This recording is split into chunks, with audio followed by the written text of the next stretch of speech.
Bonjour, alors aujourd'hui nous sommes à l'École démocratique de Paris qui se trouve dans le 19e arrondissement et je suis avec David Lerebourg qui est cofondateur de cette école.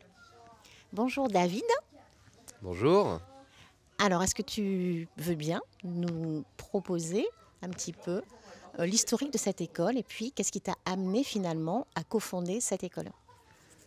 L'historique, déjà cette école c'est une école réinventée.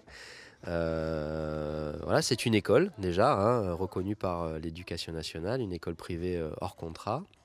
Et une école réinventée parce que foncièrement ça n'a vraiment pas grand chose à voir avec ce qu'on peut aujourd'hui connaître d'une école dans le paysage éducatif français. Puisque on est dans un environnement où on est libéré de tout programme, de tout rythme scolaire, de tout rapport hiérarchique entre l'adulte et l'enfant. Ici, il n'y a pas de cours, il n'y a pas de prof, il n'y a pas d'élèves, il n'y a que des membres voilà, qui sont libres de faire leur propre choix d'apprentissage et aussi qui sont responsables au même titre que l'adulte de cette bonne préservation du climat de cet environnement, de l'école. Et pour l'historique, que te dire, si n'est que c'est un cheminement, somme toute, assez long, un cheminement personnel qui m'a fait passer de conseils en organisation, en transformation des organisations, dans le monde des adultes à aujourd'hui la co-création de cette école. 20 ans de développement personnel. Alors, quand tu dis co-création, c'est vraiment le mot, j'imagine, quand même phare dans cette école, puisque quand on a discuté tout à l'heure, tu m'as parlé un petit peu des cercles d'activité et puis des cercles aussi de décision, de prise de décision. Est-ce que tu peux nous en dire plus par rapport à ça? Comment, en fait, est le fonctionnement de cette école? Oui, de fait, on est dans une véritable démocratie directe, puisque ici, chaque membre, qu'il ait 3 ans ou 42 ans, a les mêmes droits et les mêmes responsabilités. Droit de s'exprimer, droit de proposer et droit de voter.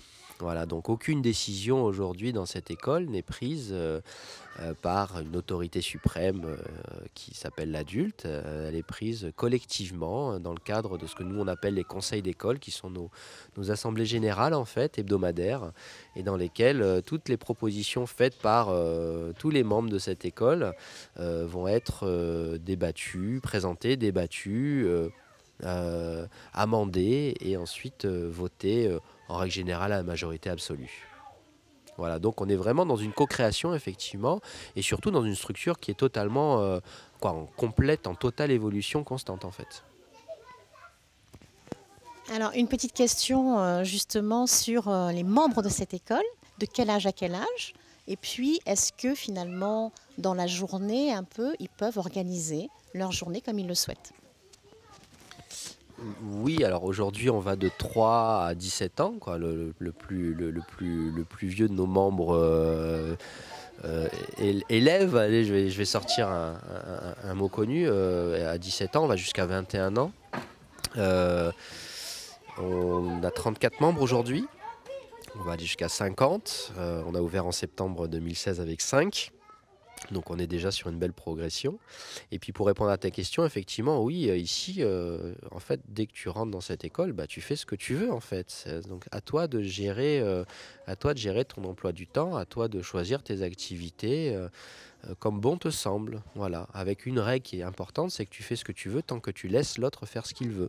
Voilà, c'est aussi cette notion de responsabilité, la liberté n'allant pas sans le cadre. Pour permettre à chacun effectivement d'avoir les mêmes possibilités, d'être libre et de faire ses propres choix. Alors, une petite question sur les parents, puisque la structure de l'école est vraiment novatrice. Est-ce que les parents, comment finalement les parents ont pu progresser aussi dans leur tête pour amener leur enfant en fait, dans ce type d'école? Est-ce que toi, en tant que parent, est-ce que finalement ça t'a servi le fait d'être parent pour imaginer finalement le fonctionnement de cette école? Bah, foncièrement, oui, moi en tant que parent, oui, parce que j'avais vraiment pas envie que ma fille qui est ici bah, soit conditionnée, on va dire, formatée pour devenir une gentille collaboratrice obéissante, quoi. C'est pas ça que j'avais envie, en tout cas, j'ai pas envie pour ma fille, mais j'ai pas envie ça pour les générations à venir, parce que voilà, c'était pas nécessaire avant, mais ça l'est encore moins aujourd'hui. Donc foncièrement, oui, moi, c'est ma recherche, elle a été de trouver un modèle qui soit totalement disruptif en fait et basé sur une totale confiance dans la capacité de l'autre, qu'on appelle enfant, à faire ses propres choix.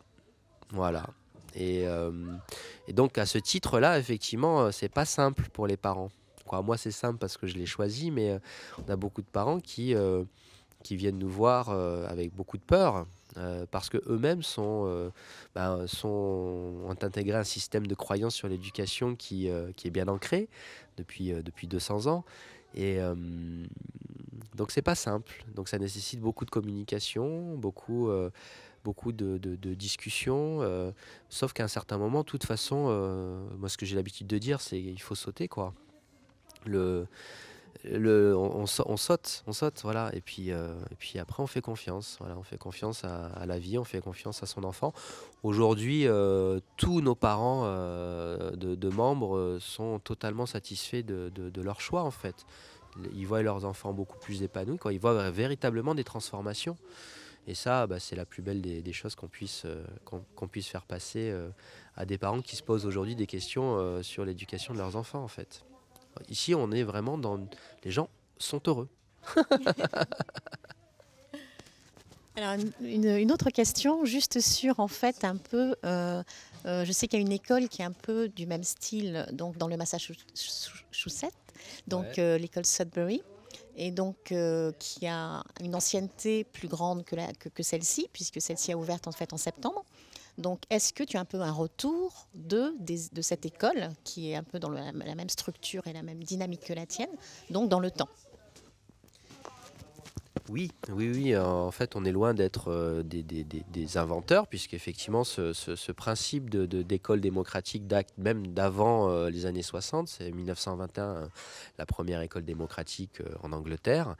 Nous, on se repose sur un modèle et un fonctionnement qui est effectivement basé sur une école américaine, à quelques kilomètres de Boston, qui est née en 1969. Et donc aujourd'hui, effectivement, on a un fort retour d'expérience de cette école, en tout cas, avec 80% de leurs membres qui font des études supérieures, avec de beaux témoignages que vous pourrez retrouver sur leur chaîne YouTube d'anciens membres qui ont fini par être directeur marketing, chercheurs en mathématiques. Voilà, en fait, il n'y a pas que des poètes maudits et des artistes peintres qui... on finit pas sous les ponts ou poètes maudits en passant par une école démocratique, juste pour rassurer les parents. Voilà, on fait plein d'activités, en fait, comme plein d'autres genres, sauf que la seule grosse différence, c'est que les membres de ces écoles ont choisi leur métier, en fait. C'est ça, ont véritablement choisi leur métier, non pas par contrainte ou par obligation, mais par motivation. Petite dernière question, justement, tu parlais de motivation. Donc, est-ce que vraiment l'idée, c'est que les potentiels humains de chacun soient le plus, je dirais, le plus ouvert possible? Est-ce que c'est finalement un petit peu la seule attente qu'il y aurait? Oui, c'est notre mission, en tout cas, de créer un espace, un environnement qui permette à chacun d'identifier et de développer ses motivations intrinsèques. Oui, c'est ça. Et à travers ça, on parle de prise d'initiative, on parle de droit à l'erreur, on parle de confiance en soi, confiance en l'autre. Voilà, toutes ces choses qui font aujourd'hui que le monde changera avec l'acquisition de ces compétences-là, ces métacompétences. Donc oui, oui, on est là juste pour proposer un environnement et à eux de disposer de cet environnement-là, en fait. Et ici, on a le droit de butiner, on a le droit de jouer, on a le droit voilà, on a le droit de se tromper aussi, parce qu'on n'autorise plus du tout le droit à l'erreur dans les écoles dites classiques. on est jugé, on est mis en compétition face à l'autre. Ici, on n'est pas du tout dans ce modèle-là. Chacun est qui il est. Il a le droit d'être qui il est et il a le droit de faire ce qu'il veut. Et il n'y a aucun jugement, aucune évaluation, aucune compétition. Il y a beaucoup de partage, beaucoup de coopération, beaucoup de solidarité aussi, parce qu'on est dans des environnements qui sont assez ouverts, en multi-âge. Donc il n'y a pas de classe d'âge. Et effectivement, on constate qu'il y a énormément d'interactions entre les âges, ce qui est aussi une véritable source d'apprentissage.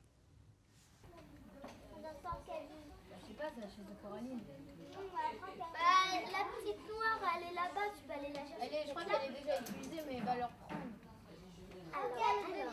Non, tu me regardes pas.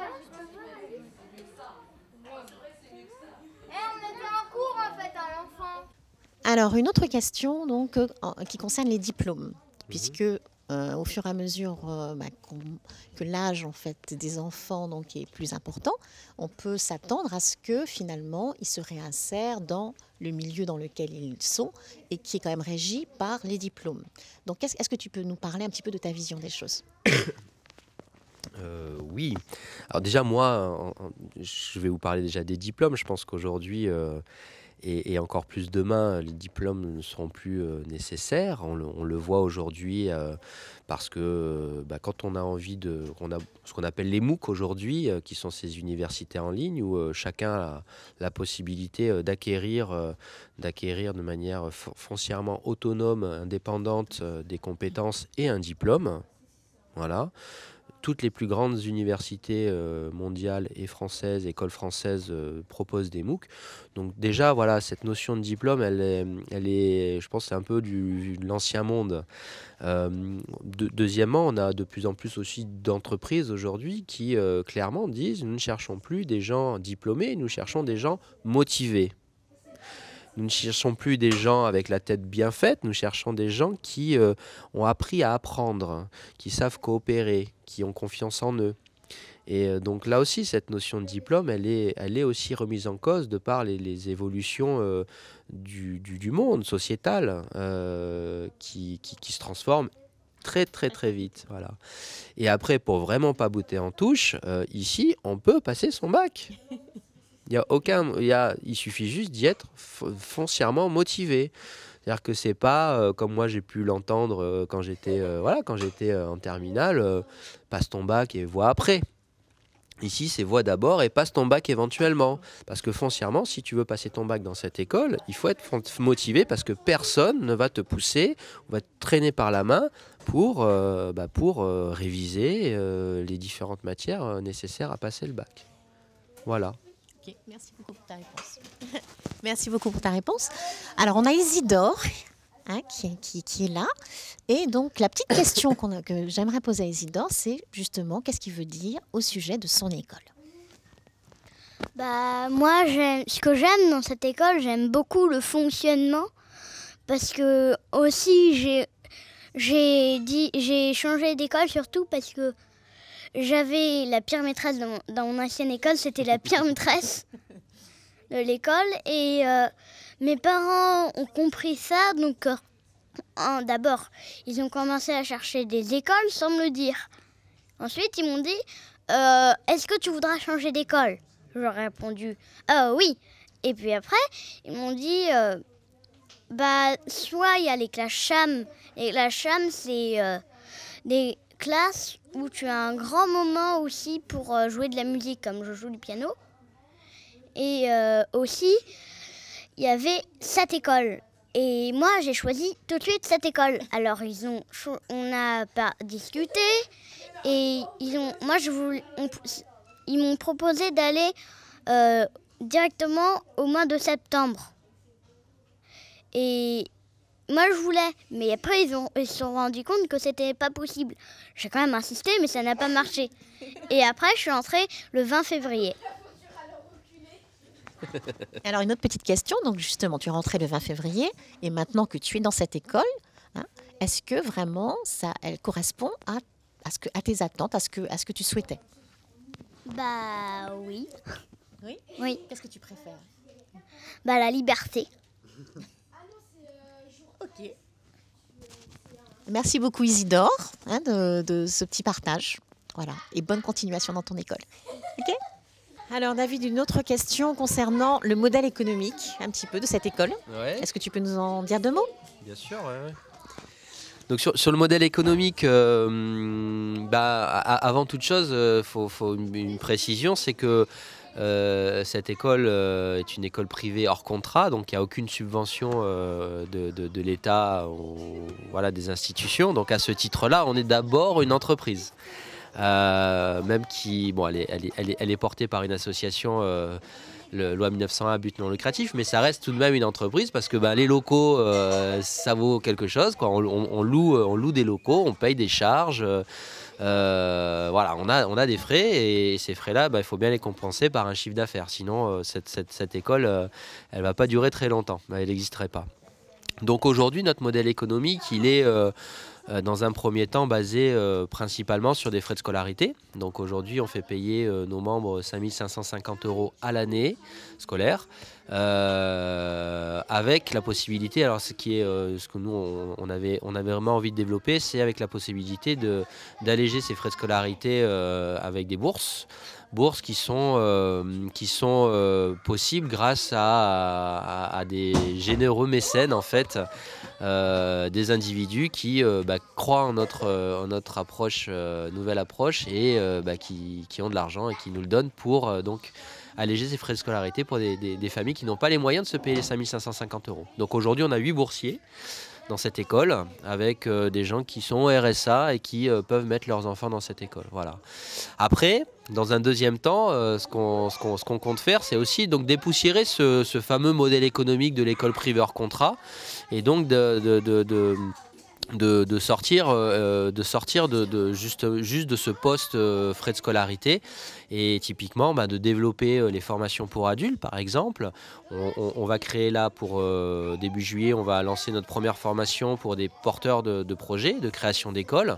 Voilà, donc sur une semaine, on va développer des formations pour des parents qui ont envie de redéfinir la relation avec leurs enfants, ou d'aller un petit peu plus loin dans leur relation avec l'enfant. On veut aussi développer des formations pour entreprises, puisqu'ici on est une structure horizontale, on peut parler d'une entreprise libérée, et que on a une forte expérience ou retour d'expérience qui peut être valorisé auprès d'entreprises.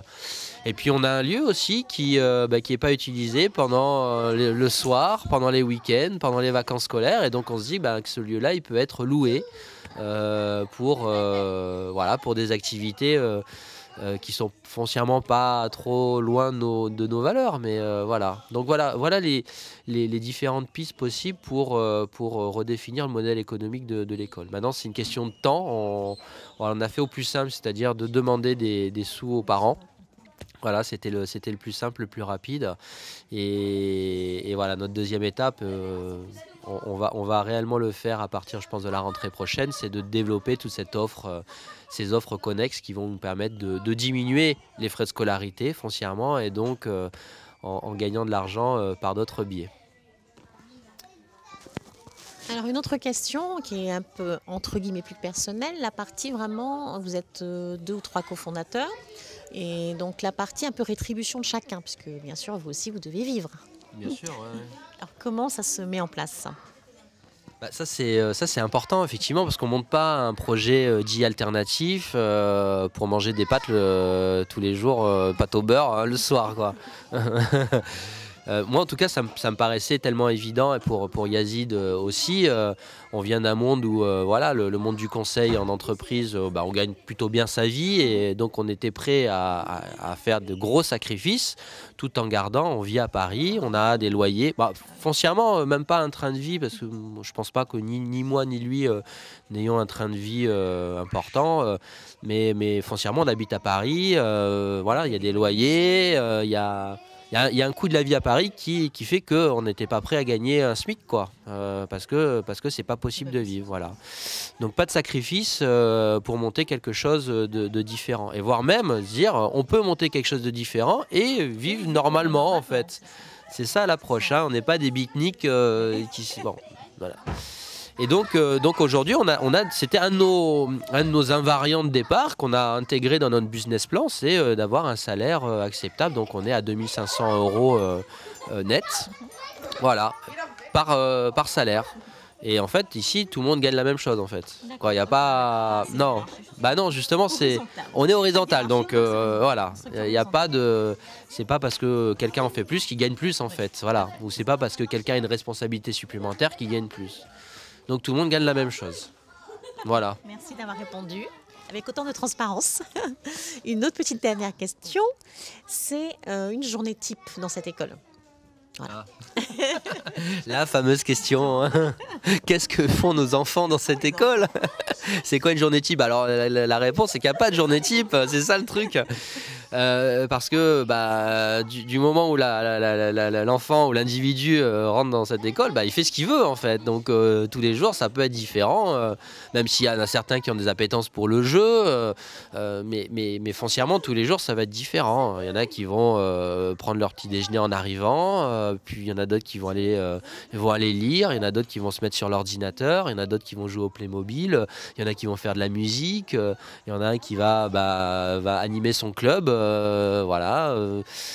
En fait, vraiment tous les jours c'est différent. En fait, c'est la vie. En fait, j'espère que pour nos interlocuteurs là de Martinique, tous les jours est un jour différent. Donc, ici aussi. Donc, il n'y a pas de journée type. On va peut-être un peu parler un petit peu des règles du coup, ouais. Puisque effectivement, même c'est une école libre, mais il y a une structure, il y a des règles. Donc, est-ce que tu peux nous en parler un peu plus? Oui, c'est très important, effectivement, parce qu'il faut pas qu'on croive qu'ici, les enfants sont des enfants rois. Loin de là, d'accord? Donc la liberté ici, elle est totale, tant que tu laisses l'autre être libre. En fait, c'est ça le principe, c'est tu fais ce que tu veux tant que tu laisses l'autre faire ce qu'il veut. Tu es qui tu veux tant que tu laisses l'autre être qui il veut. Et ça, c'est le fondamental. Donc la liberté sans cadre n'est pas de la liberté en fait. Hein. On arriverait à des travers qu'on connaît aujourd'hui, c'est-à-dire de l'individualisme, de l'égoïsme et voilà. Et donc et voire de la violence. Voilà. Donc effectivement, notre école, elle est régie par un cadre qui est incarné par un règlement intérieur, une liste de règles, somme toute très, très simple et basique. Il est interdit de déranger quelqu'un dans ses activités, il est interdit d'agresser physiquement ou verbalement, il est interdit de stigmatiser. Il est interdit de ne pas ranger après avoir fait quelque chose dans un endroit, parce que foncièrement, la personne qui arrive, elle a envie de trouver cet endroit propre, ou en tout cas de pas de le nettoyer avant de l'utiliser. Voilà, des règles de bien vivre ensemble en fait. Ces règles-là, l'important, c'est que, parce que toutes les écoles ont un règlement intérieur aujourd'hui, ce qui est important chez nous, c'est que ces règles, elles sont co-construites. C'est pas l'adulte qui impose des règles à un collectif. C'est le collectif qui construit les règles. Et ces règles sont évolutives. Donc il n'y a pas de bien, de mal chez nous. Il y a des règles. Si tu la transgresses, tu transgresses. Si tu la transgresses pas, tu la transgresses pas. Et quand je dis il n'y a pas de bien et de mal, c'est que les règles sont modifiables ou supprimables. Voilà, effectivement, puisque il suffit qu'un de nos membres propose de supprimer une règle et qu'il obtienne la majorité absolue en conseil d'école pour que cette règle disparaisse. Voilà. Donc c'est à ce titre aussi où il y a une certaine forme de responsabilité qu'on demande à chacun d'entre nous d'adhérer à ce règlement. Et si tu transgresses une règle, foncièrement, c'est que tu avais envie de la transgresser, quoi. Ou en tout cas que tu voulais faire preuve de moins de responsabilité que la liberté que tu te donnes. Et que si une règle te plaît pas, tu es libre aussi de la changer. Voilà. Alors, quand quelqu'un transgresse une règle, comment ça se passe alors? Autre bonne question. Alors là, ce qui est important, là aussi, c'est pour faire en fait la différence avec ce qu'on peut connaître dans le public ou voir dans le privé alternatif, c'est que l'adulte n'a pas un pouvoir supérieur dans cette école par rapport à l'enfant. Donc il n'y a pas un surveillant adulte, en tout cas il n'y a pas un surveillant ou une autorité suprême qui va dire toi tu as fait une connerie, t'es puni et blablabla. En fait, donc on est là aussi, les transgressions de règles sont traitées dans ce que nous on appelle un conseil de justice, qui est notre organe qui est en charge de de vérifier, et de sanctionner les règles transgressées. Ce conseil de justice, il est composé de 6 membres qui sont des membres de l'école, donc pas foncièrement que des adultes. C'est du multi-âge, de 6 à 42 ans aujourd'hui, quand on commence à 6 ans, parce qu'il y a une notion de, effectivement, on est là pour enquêter sur ce qui s'est passé, on est là pour identifier des règles transgressées, on est là pour proposer des sanctions, et surtout ce conseil de justice est là pour voter. Tout le monde peut proposer, il y a juste ce conseil qui peut voter les règles ou les sanctions à proposer. Voilà. Juste aussi sur cette notion de sanction, parce qu'on utilise des mots un peu durs dans notre compréhension. Voilà, la sanction, elle est pas là pour humilier, c'est pas une punition, parce que justement le but n'est pas d'humilier quelqu'un là. On est là juste pour lui montrer, lui rappeler qu'à un certain moment, il a manqué de responsabilité dans cette école. Et que la sanction, elle est là pour lui rappeler que l'importance de ce juste équilibre entre la liberté et la responsabilité. On ne peut pas être libre ici et pas responsable, ça ne marcherait pas. Il faut qu'on soit libre et responsable. Donc la sanction, elle vise à ça. Voilà. Et puis, somme toute aussi, c'est un processus où il n'y a pas d'accusé qui se tait, il y a un avocat, etc. On est tous on est en cercle, chacun a le droit de s'exprimer. Voilà, il y a tout le monde a la possibilité de dire les choses. Voilà, rien n'est caché. Et il y a beaucoup de bienveillance en fait, puisqu'on ne juge pas une personne, on juge des faits en fait. Donc c'est très factuel et très amoral. On n'est pas là pour dire à quelqu'un c'est pas bien ce que tu as fait, t'aurais pas dû, excuse-toi. Ça, c'est pas possible. C'est qu'est-ce qui s'est passé, voilà ce qui s'est passé. Par rapport aux faits qui ont été validés, quelle règle a été transgressée, et par rapport à ces règles transgressées, quelles sanctions seront appliquées. Une sanction étant toujours liée à la règle transgressée. Voilà. Ok, très clair. Merci beaucoup, David. Merci à toi. Okay.